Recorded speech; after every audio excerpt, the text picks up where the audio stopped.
ಒಂದು juice ಹಾಕೊಂಡ್ಬಿಡೋಣ. Radiator ಹೊಗೆ ಬರ್ತಿದ್ಯಲ್ಲ Rajkumar. Smoking area, ಅದಕ್ಕೆ ಸ್ಮೋಕ್ ಬಂದಿರೋ ಗಾಡಿ ನಿಲ್ಸ್ಕೊಂಡ್ ಮಾಡ್ತಾ ಇರೋದು. ಗೌರ್ಮೆಂಟ್ ಅವರು ನೋಡಿದ್ರು ಯಾವ ಮಿಕಾಗಳಿದ್ದಾರೆ ದುಡ್ಡು ಖರ್ಚು ಮಾಡೋರು, ಇವ್ರ ಹತ್ರ ಹೆಂಗಾರು ಮಾಡಿ ಬ್ಲೇಡ್ ಹೊಡಿಬೇಕಲ್ಲ ಅಂತ. ಅವಾಗ ಅವರು ಕಾಣಿಸಿದ್ದು ಬೈಕರ್ಗಳು. ನಮಸ್ಕಾರ ಸರ್, ಆರಾಮ? ಈ ಗಾಡಿನ ಹೆಂಗ್ ಕಂಡಿಡಿಯೋದು 350 ಯಾವ್ದು 400 ಯಾವ್ದು ಅಂತ?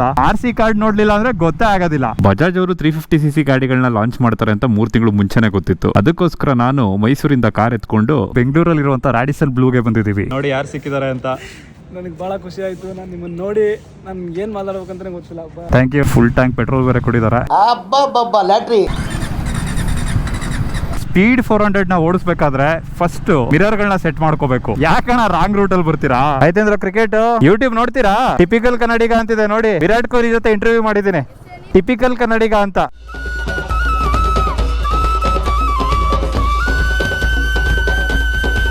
ನನಗೆ ಇವತ್ತು ಸ್ಕ್ರಾಮ್ಲರ್ ಆಪ್ಷನ್ ಕೊಟ್ಟಿದ್ರು, ಆದ್ರೆ ನಾನು ಸ್ಪೀಡ್ 400 ನ ಓಡಿಸ್ತಾ ಇದ್ದೀನಿ. ಏನಕ್ಕೆ ಅಂದ್ರೆ ನಮ್ಮ ಹತ್ರ ಒಂದು ಸ್ಪೀಡ್ 400 ಗಾಡಿ ಇತ್ತು. ಫಸ್ಟ್ ಜನರೇಷನ್ ಸ್ಪೀಡ್ ನ ಓನ್ ಮಾಡಿದ ಎಕ್ಸ್ಪೀರಿಯನ್ಸ್ ಹೇಳ್ಬೇಕು ಅಂದ್ರೆ ಮೇನ್ ಇದ್ದಿದ್ದು over heating issues. Coolant boil ಆಗಿ ಚೆಲ್ಲೋಗ್ತಿತ್ತು ಗುರು, ಆ ರೇಂಜ್ ಹೀಟ್ ಆಗ್ತಿತ್ತು. ಇವಾಗ ಸಿಟಿಯಲ್ಲಿ ಓಡಿಸಿದ್ಮೇಲೆ ಹೇಳ್ತೀನಿ ಹೀಟಿಂಗ್ ಇಶ್ಯೂ ಇದೆಯಾ ಇಲ್ವಾ ಅಂತ. ಸೊ ಬೇಸ್ ಲೈನ್ ಏನು ಅಂದ್ರೆ ಈ ಗಾಡಿ ಹೀಟ್ ಆಗುತ್ತೆ, ಕಾಲ್ ಸೀದೋಗೋ ಲೆವೆಲ್ ಹೀಟ್ ಆಗುತ್ತೆ. ಅದನ್ ಬಿಟ್ರೆ ಈ ಗಾಡಿನಲ್ಲಿರುವಂತ ಮೇಜರ್ ಚೇಂಜ್ ಏನು ಅಂದ್ರೆ ಸಿಸಿ ಕಮ್ಮಿ ಮಾಡಿದ್ದಾರೆ. ಮುಂಚೆ ಇದು 400cc ಕ್ಯಾಟಗರಿಲಿ ಬರ್ತಾ ಇತ್ತು, ಇವಾಗ 350cc ಕ್ಯಾಟಗರಿಗೆ ಬರುತ್ತೆ. ಅದ್ರ ಮೇನ್ ಹೊಡ್ತಾ ಬೀಳೋದೇನು ಅಂದ್ರೆ ಇದ್ರಲ್ಲಿರುವಂತ ಪವರ್ ಅಲ್ಲಿ. ಸ್ಪೀಡು ಸ್ಕ್ರಾಂಬ್ಲರ್ XC ಅಲ್ಲಿ ಮುಂಚೆ 40 bhp ಇತ್ತು, ಇವಾಗ 37 bhp ಇದೆ. ಟ್ರಕ್ಸ್ಟನ್ ಅಲ್ಲಿ ಮತ್ತೆ ಟ್ರ್ಯಾಕರ್ ಅಲ್ಲಿ 42 bhp ಇತ್ತು, ಇವಾಗ 40 bhp ಇದೆ. ಓ, ಟ್ರ್ಯಾಕರ್ ಅಂದ್ರೆ ಹೊಸ ಗಾಡಿ ಗುರು. ಇಲ್ಲಿ ಟ್ರ್ಯಾಕರ್ 400 ಇದೆ, ಇದಿನ್ನು ಟೆಸ್ಟ್ ರೈಡ್ ಬಂದಿಲ್ಲ, ಸ್ವಲ್ಪ ದಿನ ಆದ್ಮೇಲೆ ಕೊಡ್ತೀವಿ ಅಂತ ಹೇಳಿದ್ದಾರೆ. ನಾನು ಕೊಡಲ್ಲ. 40 bhp ಗಾಡಿಯಲ್ಲಿ 3 bhp ಕಮ್ಮಿ ಆಗಿದೆ ಅಂದ್ರೆ ಇಟ್ಸ್ ಲೆಸ್ ದನ್ 10%. ಇದರಲ್ಲಿ ಬೋರ್ ಸೇಮ್ ಇದೆ, ಆದ್ರೆ ಸ್ಟ್ರೋಕ್ ನ ಕಮ್ಮಿ ಮಾಡಿದ್ದಾರೆ. ಜೊತೆಗೆ ಹೊಸ ಕ್ರಾಂಕ್ ಶಾಫ್ಟ್ ನು ಹಾಕಿದ್ದಾರೆ. ಆಮೇಲೆ ನ್ಯೂ ಕ್ರಾಂಕ್ ಶಾಫ್ಟ್, ಬಟ್ ಆ crank shaft same vibration whatever the old Triumph. At least old Triumph ಅಲ್ಲಿ ವೈಬ್ರೇಷನ್ ಸ್ವಲ್ಪ ಕಮ್ಮಿ ಆಗಿದೆ. ಏನಕ್ಕೆ ಗೊತ್ತಾ ವೈಬ್ರೇಷನ್ ಜಾಸ್ತಿ ಮಾಡಿರೋದು? ಈಗ 350 ಕ್ಲಾಸಿಕ್ 350 ಜೊತೆ ಕಾಂಪಿಟೇಷನ್, ವೈಬ್ರೇಷನ್ ಮ್ಯಾಚ್ ಮಾಡ್ಬೇಕಲ್ಲ, ಮ್ಯಾಚಿಂಗ್ ಆಗಿದೆ. RE 350 ಟ್ರೈಮ್ 350 matching. ಅದೇ ತರ ವಾಲ್ವ್ ಟೈಮಿಂಗ್ ಚೇಂಜ್ ಮಾಡಿದ್ದಾರೆ. ಆದ್ರೆ ಮೇಜರ್ ಆಗಿ ನಿಮಗೆ ಡಿಫರೆನ್ಸ್ ಗೊತ್ತಾಗದೆ ಇರೋದಕ್ಕೆ ರೀಸನ್ ಏನು ಅಂದ್ರೆ ಅಗ್ರೆಸಿವ್ ಮ್ಯಾಪ್ ಗಳನ್ನ ಹಾಕಿರೋದು. ಗಾಡಿನ ಅಗ್ರೆಸಿವ್ ಆಗಿ ಟ್ಯೂನ್ ಮಾಡಿದ್ರೆ 2 ಇಶ್ಯೂ ಬರುತ್ತೆ, ಒಂದು ಮೈಲೇಜ್, ಇನ್ನೊಂದು ಹೀಟಿಂಗ್. ಮೈಲೇಜ್ ಅಲ್ಲಿ ಅಂತ ಏನ್ ಮೇಜರ್ ಡಿಫರೆನ್ಸ್ ಕಾಣೋದಿಲ್ಲ, ಏನಕ್ಕೆ ಅಂದ್ರೆ ಸಿಸಿ ಕಮ್ಮಿ ಆಗಿದೆ, ಬ್ಯಾಲೆನ್ಸ್ ಆಗ್ಬಿಡುತ್ತೆ. ಇನ್ನ ಹೀಟಿಂಗ್ ಬಗ್ಗೆ ನೋಡೋದಾದ್ರೆ ಇದರಲ್ಲಿ ಹಳೆ 400cc ಗೆ ಏನ್ ಇವರು ಕೂಲಿಂಗ್ ಸಿಸ್ಟಮ್ ಕೊಟ್ಟಿದ್ರು ಅದನ್ನೇ ಕೊಟ್ಟಿರೋದು. ಹೈಯರ್ ಕೆಪಾಸಿಟಿ ಗಾಡಿಗೆ ಇವರು ಕೂಲಿಂಗ್ ಸಿಸ್ಟಮ್ ನ ಡಿಸೈನ್ ಮಾಡಿದ್ರು. ಇವಾಗ 350cc ಗಾಡಿನಲ್ಲಿ ಆ ಕೂಲಿಂಗ್ ಸಿಸ್ಟಮ್ ನ ಹಾಕಿರೋದ್ರಿಂದ ಅದು ಅಲ್ಲಿದಲ್ಲೇ ಬ್ಯಾಲೆನ್ಸ್ ಆಗುತ್ತೆ. ಇಲ್ಲಿ ಬ್ಯಾಲೆನ್ಸ್ ಆಗುತ್ತೆ ಅಷ್ಟೇ, ಇಂಪ್ರೂವ್ಮೆಂಟ್ ಅಂತೂ ಏನೂ ಆಗಿಲ್ಲ. ಈ GST ಬ್ರಾಕೆಟ್ ಒಳಗೆ ಗಾಡಿ ಬಂದಿರೋದ್ರಿಂದ ಬೇರೆ ಸ್ಟೇಟ್ ಅವ್ರಿಗೆ ಎಷ್ಟು ಬೆನಿಫಿಟ್ ಆಗುತ್ತೆ ಅನ್ನೋದು ಗೊತ್ತಿಲ್ಲ, ಆದ್ರೆ ಕರ್ನಾಟಕದವ್ರಿಗಂತೂ ಹೆವಿ ಬೆನಿಫಿಟ್ ಆಗುತ್ತೆ. ನಮ್ಮಲ್ಲಿ ರೋಡ್ ಟ್ಯಾಕ್ಸ್ ಜಾಸ್ತಿ ಇದೆ, ಸೊ ಎಕ್ಸ್ ಶೋರೂಮ್ ಪ್ರೈಸ್ ಅಲ್ಲಿ ರೇಟ್ ಕಮ್ಮಿ ಆದ್ರೆ ಓವರ್ ಆಲ್ ಗಾಡಿ ಪ್ರೈಸ್ ಆನ್ ರೋಡ್ ಅಲ್ಲಿ ಕಮ್ಮಿ ಆಗುತ್ತೆ. ನಮಗೆ ದೇವನಹಳ್ಳಿ ಏರ್ಪೋರ್ಟ್ ಸೈಡ್ ಅಥವಾ ಇನ್ಯಾವ್ದಾದ್ರು ಖಾಲಿ ರೋಡ್ ಅಲ್ಲಿ ಹೋಗಿ ವಿಡಿಯೋ ಮಾಡಿ ಅಂತ ಹೇಳಿದ್ರು. ನಾವು ಆಕ್ಚುಲ್ ಆಗಿ ಸಿಟಿ ಒಳಗಡೆ ಬಂದಿದೀವಿ. ಏನಕ್ಕೆ ಅಂದ್ರೆ ಈ ಗಾಡಿಗಳನ್ನ ತಗೊಂಡ್ರೆ ಜನ ಓಡಿಸೋದು ಈ ತರ ಕಂಡೀಷನ್ ಗಳಲ್ಲಿ. ಈ ತರ ಸಿಟಿನಲ್ಲಿ ಎತ್ಕೊಂಡ್ ಬಂದಾಗ ಮೇನ್ ಇಶ್ಯೂ ಏನು ಅಂದ್ರೆ ಇದ್ರಲ್ಲಿ ಇರುವಂತ ಬಾರ್ ಅಂಡ್ ಮಿರರ್ ಗಳು ಫಸ್ಟ್ ಟಚ್ ಆಗದೆ ಅದು ಗುರು. ಇನ್ನ ಇದ್ರ ಹೆಸರು ಬಗ್ಗೆ ನೋಡೋದಾದ್ರೆ ಇದರಲ್ಲಿ ಸ್ಪೀಡ್ 400 ಅಂತಾನೆ ಇಟ್ಟಿದ್ದಾರೆ, ಸ್ಪೀಡ್ 350 ಅಂತ ಇಡೋದಿಲ್ಲ. ಅದಕ್ಕೆ ಮೇಜರ್ ಆಗಿ 2 ರೀಸನ್ ಇದೆ. ಒಂದು, ಜನ ಯಾವತ್ತೂ ಅಪ್ಗ್ರೇಡ್ ಆಗೋದನ್ನ ಅಪ್ರಿಶಿಯೇಟ್ ಮಾಡ್ತಾರೆ, ಡೌನ್ ಗ್ರೇಡ್ ಆಗೋದನ್ನ ಅಪ್ರಿಶಿಯೇಟ್ ಮಾಡೋದಿಲ್ಲ. ABS ಹೆವಿ ಇಂಟ್ರೂಷನ್ ಇದೆ ಗುರು ಇದರಲ್ಲಿ. Don't you think ABS is acting weird? ಇದರಲ್ಲಿ ನೇಮ್ ಚೇಂಜ್ ಮಾಡದೇ ಇರೋದಕ್ಕೆ ಇನ್ನೊಂದು ರೀಸನ್ ಏನು ಅಂದ್ರೆ ಆಲ್ರೆಡಿ ಕೋಟ್ಯಾಂತರ ರೂಪಾಯಿ ಖರ್ಚು ಮಾಡಿ ಈ ಗಾಡಿಗೆ PR ಮಾಡಿಸಿದ್ದಾರೆ. ಇದು ಇವಾಗಿಂದಲ್ಲ ಗುರು, ಲಾಂಚ್ ಆದಾಗಿಂದ. ಆಲ್ಮೋಸ್ಟ್ ಈ ಗಾಡಿ ಲಾಂಚ್ ಆಗಿ 33 ತಿಂಗಳಾಯ್ತು. 1 ಲಕ್ಷ ಯೂನಿಟ್ ಗಳನ್ನ ಇವ್ರು ಸೇಲ್ ಮಾಡಿದ್ದಾರೆ. ಆ ತರ 1 ಲಕ್ಷ ಯೂನಿಟ್ ಸೇಲ್ ಮಾಡಬೇಕು ಅಂದ್ರೆ ಎಲ್ಲಾ ಕಡೆ ಸ್ಪೀಡ್ 400 ಗೆ ಹೆವಿ ಮಾರ್ಕೆಟಿಂಗ್ ಮಾಡಿಸಿರ್ತಾರೆ. ಫಾರ್ ಎಕ್ಸಾಂಪಲ್ ಇವತ್ತು ಮಾಡಿಸ್ತಾ ಇದಾರಲ್ಲ ಆ ತರ. ಇದನ್ನ ಯಾರಿಗೂ ಹೇಳ್ಬೇಡಿ. ಇವಾಗ ಇವರು ಹೆಸರನ್ನ ಚೇಂಜ್ ಮಾಡಿದ್ರೆ ಮತ್ತೆ ಫಸ್ಟ್ ಇಂದ ಮಾರ್ಕೆಟ್ ಮಾಡಬೇಕು. ಅದಕ್ಕೋಸ್ಕರ ಪಲ್ಸರ್ ಆಗಿರ್ಬೋದು, ಟ್ರಯಂಫ್ ಆಗಿರ್ಬೋದು, KTM ಆಗಿರ್ಬೋದು, ಇವ್ರು ಯಾರು ಕೂಡ 350 ಅಂತ ಹೆಸರು ಚೇಂಜ್ ಮಾಡೋದಿಲ್ಲ. ಈ ಟ್ರ್ಯಾಕರ್ ಏನಿದೆ ಅಥವಾ ಇನ್ಯಾವ್ದಾದ್ರು ಹೊಸ ಗಾಡಿಗಳೇನಿದೆ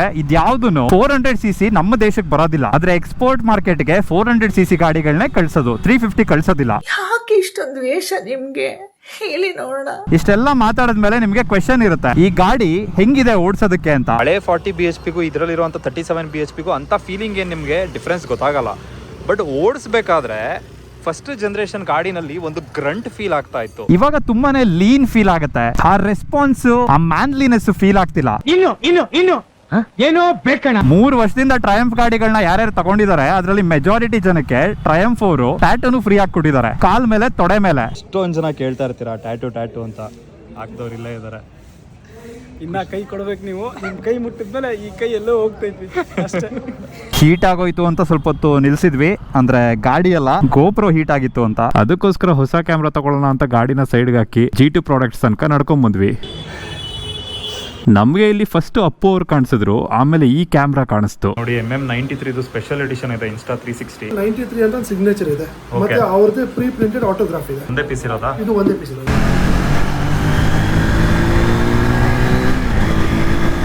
ಟಾಪ್ ಸ್ಪೀಡ್ ಅಲ್ಲಿ ಏನಾದ್ರು ಚೇಂಜಸ್ ಬಂದಿದ್ಯಾ ಅಂತ ಕೇಳಿದ್ರೆ 0.5 ಕಿಲೋಮೀಟರ್ ಡಿಫರೆನ್ಸ್ ಇದೆ ಅಷ್ಟೇ. ಇದರಲ್ಲಿ ಕ್ವಿಕ್ ಶಿಫ್ಟರ್ ಅದೆಲ್ಲ ಕೊಟ್ಟಿಲ್ಲ ಗುರು.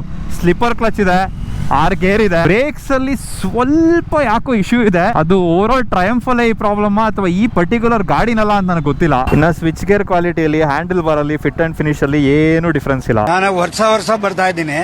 ನಂದು ಸ್ಟಿಚಸ್ ಕಾಣ್ತಿದ್ಯಾ, ಅದಕ್ಕೋಸ್ಕರ ರೈಡಿಂಗ್ ಗೇರ್ ಹಾಕಿಲ್ಲ. ಇದೊಂದು ಕಮೆಂಟ್ ಸೆಕ್ಷನ್ ಅಲ್ಲಿ ಹೇಳಿ ಯಾರ್ಯಾರ ಹತ್ರ ಟ್ರಯಂಫ್ ಇದೆ, ನಿಮ್ಗೆಲ್ಲ ಇದೇ ತರ ಸ್ಟಾರ್ಟಿಂಗ್ ಇಶ್ಯೂ ಇದೆಯಾ ಅಂತ. ಸೀಟು ಟ್ರ್ಯಾಕರ್ ಅಲ್ಲಿ ಸ್ವಲ್ಪ ಹಾರ್ಡ್ ಫೀಲ್ ಆಗುತ್ತೆ. ಇದರಲ್ಲಿ ಒಂದು ಸೀಟ್ ಕೌಲ್ ಕೊಟ್ಟಿದ್ದಾರೆ, ಅದನ್ನೇ ನೀವು ಸ್ಪೀಡಲ್ಲಿ ನೋಡಿದ್ರೆ ಸೀಟು ಸ್ವಲ್ಪ ಸಾಫ್ಟ್ ಇದೆ.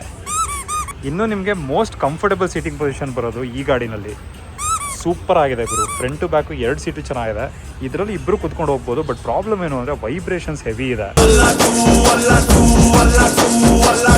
ಇದ್ರದೆಲ್ಲ ಆನ್ ರೋಡ್ ಕಾಸ್ಟ್ ನಾನು ಸ್ಕ್ರೀನ್ ಮೇಲೆ ಹಾಕಿರ್ತೀನಿ, ನೋಡ್ಕೊಳ್ಳಿ. ಇವ್ರು ಇರೋ ಬರೋ ಮಾಡಲ್ ಕಾಸ್ಟ್ ಎಲ್ಲ ಒಟ್ಟೊಟ್ಟಿಗೆ ಹೇಳ್ಬಿಟ್ಟು ನನಗೆ ಕನ್ಫ್ಯೂಸ್ ಆಗ್ಬಿಟ್ಟಿದೆ. ನನಗೆ ಇವತ್ತು ಇನ್ನೊಂದು ರಿಯಲೈಸ್ ಆಗಿದ್ದು ಅಂದ್ರೆ ಟ್ರಯಂಫ್ ಅಲ್ಲಿ T4 ಅಂತಾನು ಒಂದು ಗಾಡಿ ಇದೆ ಗುರು. ಅದಂತೂ ಪರ್ಫಾರ್ಮೆನ್ಸ್ ಕೇಳಲೇಬೇಡಿ. ಇದೆಲ್ಲ ಒಂದ್ ಪಕ್ಷ ಓಡಿಸೋ ತರ ಇದೆ. ಅದರಲ್ಲಿ ಹೆವಿ ಪವರ್ ಕಮ್ಮಿ ಇದೆ, 29 BHP ಅಷ್ಟೇ. ಓ ಸಾರಿ, 29 BHP ನ ಅಷ್ಟೇ ಅಂದಕ್ಕೆ ರಾಯಲ್ ಎನ್ಫೀಲ್ಡ್ ಅವರೆಲ್ಲ ಅಫೆಂಡ್ ಆಗ್ಬಿಡ್ತೀರಾ ಅನ್ಸುತ್ತೆ. ಬಟ್ ನಿಮಗೆಲ್ಲ ಲೈಫ್ ಅಲ್ಲಿ ಜಾಸ್ತಿ ದುಡ್ಡಿಗೆ ಕಮ್ಮಿ ತಗೊಂಡ್ ಅಭ್ಯಾಸ ಇದೆ. ಇವೆಲ್ಲ ಜಾಸ್ತಿ ಎಕ್ಸ್ಪೆಕ್ಟ್ ಮಾಡೋರಲ್ಲ. ಶಿವ ನಿನ್ ಮಡಗ್ದಂಗಿರ್ತೀನಿ, ನೀನ್ ಕೊಟ್ಟಿದ್ದೆ ಪ್ರಸಾದ ಅಂತ ಅವ್ರು ಎಷ್ಟು ಕಮ್ಮಿ ಕೊಡ್ತಾರೆ ಅಷ್ಟು ಕಣ್ಮುಚ್ಕೊಂಡು ತಗೋತೀರಾ. ಆದ್ರೆ ಈ ತರ ಬ್ರ್ಯಾಂಡ್ ಗಳ ಬಗ್ಗೆ ಮಾತಾಡಿದಾಗ, NS ಬಗ್ಗೆ ಮಾತಾಡ್ಬೇಕಾದ್ರೆ, KTM ಬಗ್ಗೆ ಮಾತಾಡ್ಬೇಕಾದ್ರೆ 400cc ಅಂತ ಬಂದ್ರೆ 40 BHP ಅನ್ನೋದು ಒಂದು ಸ್ಟ್ಯಾಂಡರ್ಡ್ ಮಾರ್ಕ್ ಗುರು. ಹೌದು, ನೀವ್ ಹೇಳ್ಬೋದು ಎಲ್ಲಾ ಗಾಡಿನೂ ಫಾಸ್ಟ್ ಆಗಿ ಹೋಗ್ಬೇಕಾ, ಫಾಸ್ಟ್ ಆಗಿ ಹೋಗೋದೇ ಗಾಡಿಗಳ, ನಾವು ಸ್ಲೋ ಆಗಿ ಹೋಗ್ತೀವಿ, ಸ್ಲೋ ಆಗಿ ಹೋಗೋದ್ರಲ್ಲೇ ಖುಷಿ ಇದೆ ಅಂತ. ನನಗೂ ಸ್ಲೋ ಆಗಿ ಹೋಗೋದ್ರಲ್ಲಿ ಖುಷಿ ಇದೆ ಗುರು. Going slow is definitely more pleasurable at some point. But ಏನು ಅಂದ್ರೆ ಸ್ಲೋ ಆಗಿ ಹೋಗ್ಬೇಕು ಅಂತ ಸ್ಲೋ ಆಗಿ ಹೋಗೋದ್ ಬೇರೆ, ಫಾಸ್ಟ್ ಆಗಿ ಹೋಗಕ್ ಆಗಲ್ವಲ್ಲ ಅಂತ ಸ್ಲೋ ಆಗಿ ಹೋಗೋದ್ ಬೇರೆ. ನನ್ನ ಮಗ ಸುತ್ತಿ ಬಳಸಿ ಎಲ್ಲಿಗೆ ಬರ್ತಾವನೆ ಅಂತ ನಂಗೆ ಗೊತ್ತು. ದೇವರ ಗುಡಿ ಅಲ್ಲಿ ವಿಷ್ಣು ದಾದ,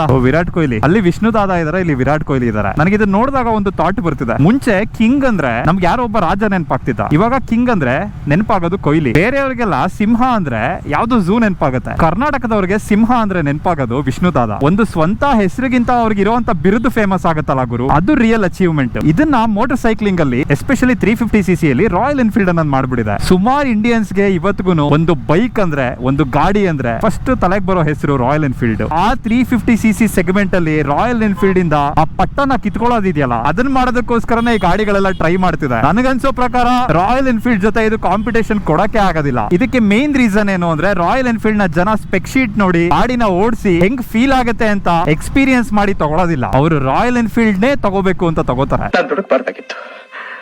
ನಾನು ದುಡುಕಬಾರ್ದಾಗಿತ್ತು. ಇದರಲ್ಲಿ ಇವಾಗ ವರ್ಡಸ್ಟನ್ ಟೈರ್ ಬರ್ತಾ ಇದೆ. ಮುಂಚೆ 150/60 ಬರ್ತಾ ಇತ್ತು, ಇವಾಗ 150/70 ಬರ್ತಿದೆ. ಸೈಡ್ ವಾಲ್ ಥಿಕ್ನೆಸ್ ನೋಡಿ ಸ್ವಲ್ಪ ದಪ್ಪ ಇದೆ. ಇದರಲ್ಲಿ W ರೇಟೆಡ್ ಟೈರ್ ಕೊಟ್ಟಿದ್ದಾರೆ, ಅದರಲ್ಲಿ H ರೇಟೆಡ್ ಟೈರ್ ಕೊಟ್ಟಿದ್ದಾರೆ. ಪವರ್ ಜಾಸ್ತಿ ಇದೆ, ಟಾಪ್ ಸ್ಪೀಡ್ ಜಾಸ್ತಿ ಇದೆ. ಆದ್ರೂ ಟೈರ್ ಏನಕ್ಕೆ ಉಲ್ಟಾ ಹಾಕಿದ್ರು ಗೊತ್ತಾಗ್ತಿಲ್ಲ. ಏನು ಅರ್ಥವೇ ಆಗ್ತಿಲ್ವೇ ಈ ಕೇಸು?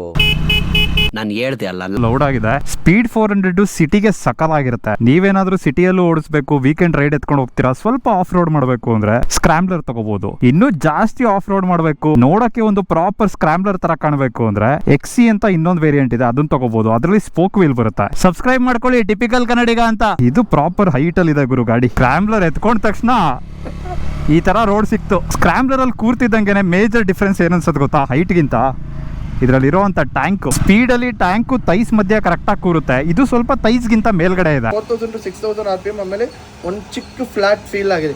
ಆಫ್ಟರ್ 6000 ಓಪನ್ ಆಗಿದೆ, ಬಟ್ ಟಕ್ಕನೆ it reaches 8000 RPM cut down. ಏನೋ ಇದು ಶಾರ್ಟ್ ಸ್ಟ್ರೋಕ್ ಹೈಟ್ ಶಾರ್ಟ್ ಆಗಿದೆ ಅಲ್ವಾ, ಸೊ ಅಲ್ಲಿ ಅದು ಶಾರ್ಟ್ ಆಗಿದೆ. Like you will quick ran out of the RPM sooner. ಇನ್ನ ಇದ್ರ ಎಫಿಷಿಯನ್ಸಿ ಬಗ್ಗೆ ಮಾತಾಡೋದಾದ್ರೆ ಒಂದ್ 25 ಬರ್ಬೋದು ಮ್ಯಾಕ್ಸಿಮಮ್. ಅಂದ್ರೆ ನಮ್ ದೇಶದಲ್ಲಿ ಒಳ್ಳೆ ಗಾಡಿಗಳಿಲ್ಲ, ಪರ್ಫಾರ್ಮೆನ್ಸ್ ಗಾಡಿಗಳಿಲ್ಲ. ನಮ್ ದೇಶದವ್ರು ಏನಕ್ಕೆ ಯಾರು ಸೂಪರ್ ಬೈಕೇ ಮಾಡ್ತಿಲ್ಲ ಅಂತ ಜನ ಒಂದೇ ಕಣ್ಣಲ್ಲಿ ಅಳ್ತಾರೆ. ಆದ್ರೆ ಪರ್ಫಾರ್ಮೆನ್ಸ್ ಗಾಡಿಗಳು ಬಿಟ್ರೆ, ಹೈಯರ್ ಸಿಸಿ ಗಾಡಿಗಳು ಬಿಟ್ರೆ, 400 ಸಿಸಿ ಗಾಡಿಗಳು ಬಿಟ್ರೆ ಜಾಸ್ತಿ ಟ್ಯಾಕ್ಸ್ ಹಾಕ್ಬಿಡೋದು. ಅದಕ್ಕೆ ನಮ್ ಕಡೆ ಸದಾರಮ್ಮೆ ಆಟ ಅಂತ ಹೇಳ್ತಾರೆ. ಆಕ್ಚುಲಿ ಈ ಗಾಡಿ ರಿವ್ಯೂಗಳು ನಾವ್ ಏನ್ ಮಾಡ್ತಾ ಇದೀವಿ, ನಮ್ಮ ಒಪಿನಿಯನ್ ನ ಏನ್ ಹೇಳ್ತಾ ಇದೀವಿ, ಇದಕ್ಕೆ ಎಂಬಾರ್ಗೋ ಅಂತ ಹಾಕಿರ್ತಾರೆ ಕಂಪ್ನಿಯವರು. ಅದು ಫ್ರೈಡೆ 10ನೇ ತಾರೀಕು ಬೆಳಗ್ಗೆ 10 ತನಕ ಇದೆ. 10ನೇ ತಾರೀಕು 10 ಗಂಟೆ 10 ನಿಮಿಷದ ಒಳಗಡೆ ತನಕ ಯಾರು ರಿವ್ಯೂ ವಿಡಿಯೋಗಳನ್ನ ಹಾಕಂಗಿಲ್ಲ. ಏನಕ್ಕೆ ಅಂದ್ರೆ ಒಂದು ಅವ್ರದ್ದು ಸುಮಾರು ಈವೆಂಟ್ ಗಳು 10ನೇ ತಾರೀಕು ತನಕ ನಡೀತಾನೆ ಇರುತ್ತೆ. ಅದಕ್ಕಿಂತ ಮುಂಚೆ ಯಾರೋ ಒಬ್ಬ ಯೂಟ್ಯೂಬರ್ ಬಂದು ಈ ಗಾಡಿ ಓಡ್ಸಕ್ ಹಿಂಗಿತ್ತು ಹಂಗಿತ್ತು ಅಂತ ಹಾಕ್ಬಿಟ್ರೆ ಒಂದು ಒಪಿನಿಯನ್ ಫಾರ್ಮ್ ಆಗ್ಬಿಡುತ್ತೆ. ಇನ್ನೊಂದು ಎಂಬಾರ್ಗೋ ಹಾಕುವಂತ ಮೇನ್ ರೀಸನ್ ಏನು ಅಂದ್ರೆ ಸೋಷಿಯಲ್ ಮೀಡಿಯಾನ ಬೊಂಬಾರ್ಡ್ ಮಾಡೋದಕ್ಕೆ. ಎಲ್ರು ಇವಾಗ ಬಕ ಪಕ್ಷಿಗಳ ತರ ಕಾಯ್ತಾ ಇರ್ತಾರೆ ಗುರು, ನಾನ್ ಫಸ್ಟ್ ಹಾಕ್ಬೇಕು, ಕನ್ನಡದಲ್ಲಿ ನಂದೇ ಫಸ್ಟ್ ರಿವ್ಯೂ ಬರ್ಬೇಕು ಅಂತ. ಆತರ ಸುಮಾರು ಜನ ಒಂದೇ ದಿನ ವಿಡಿಯೋ ಹಾಕೋದ್ರಿಂದ ಅಲ್ಗೋರಿಥಮ್ ಬರೀ ಇದನ್ನ ಮಾತ್ರ ಪುಷ್ ಮಾಡುತ್ತೆ. ನಾನ್ 10ನೇ ತಾರೀಕು ಹಾಕಲ್ಲ, ನಾನ್ ಮುಂದ್ಲು ವಾರ ಹಾಕ್ತೀನಿ, ನನಗೆ ವ್ಯೂಸ್ ಕಮ್ಮಿ ಬಂದ್ರು ಪರವಾಗಿಲ್ಲ ಗುರು. ನೀವ್ ಎಲ್ಲಾರ್ದು ವಿಡಿಯೋ ನೋಡ್ಕೊಂಡು ಬಂದಿರ್ತೀರಾ ಅಂತ ಗೊತ್ತು ಇಷ್ಟೊತ್ತಿಗೆ. ಗಾಡಿ ಹಂಗಿದೆ ಹಿಂಗಿದೆ, ಅದು ಸೂಪರ್ ಆಗಿದೆ, ಇದು ಸೂಪರ್ ಆಗಿದೆ, ನನಗೆ 10 ಲಕ್ಷ ಕೊಟ್ರು ಇಷ್ಟ, ಅದೆಲ್ಲ ಅವ್ರು ಹೇಳೋದಿಲ್ಲ. ಅದೆಲ್ಲ ನೋಡಿದ್ಮೇಲೆ ಈ ವಿಡಿಯೋ ಬಂದು ನೋಡಿ, ನಿಮಗೆ ಅರ್ಥ ಆಗುತ್ತೆ. ನಿಧಾನಿಸಿ ಯೋಚಿಸಿದಾಗ ನಿಜವು ತಿಳಿಯುವುದು. ಆಕ್ಚುಲಿ ಎಲ್ಲಾ ತರ ಕ್ಯಾಮ್ರಾನು ನೋಡಿ, ಎಲ್ಲಾ ತರ ಮೌಂಟ್ಸ್ ನೋಡಿದ್ಮೇಲೆ ಲಾಸ್ಟ್ ಅಲ್ಲಿ ಇದನ್ನ ಫೈನಲೈಸ್ ಮಾಡಿದೀವಿ. Thank you so much. Moto blogging ಮಾಡೋದಕ್ಕೆ ಬರೀ ಗೋಪ್ರೋ ಅಂತ ತಗೊಂಡ್ರೆ ಸಾಕಾಗೋದಿಲ್ಲ ಗುರು, ಕಂಪ್ಲೀಟ್ ಸೆಟಪ್ ಬೇಕಾಗುತ್ತೆ. ಏನೇನ್ ಬೇಕು ಅಂತ ಇಷ್ಟರಲ್ಲೇ ಒಂದು ಕಂಪ್ಲೀಟ್ ವಿಡಿಯೋ ಮಾಡಾಕ್ತೀನಿ, ವೆಯ್ಟ್ ಮಾಡ್ತಾ ಇರಿ. ಇರು ಮರಿ, ಅವಸರ ಪಡಬೇಡ.